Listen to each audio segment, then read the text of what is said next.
Sino sa inyo ang nakaranas ng magganito? Magsalapid ng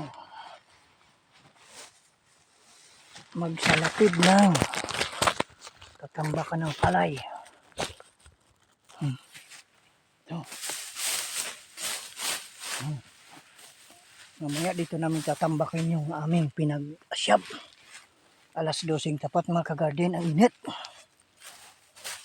Salamat sa Diyos muli.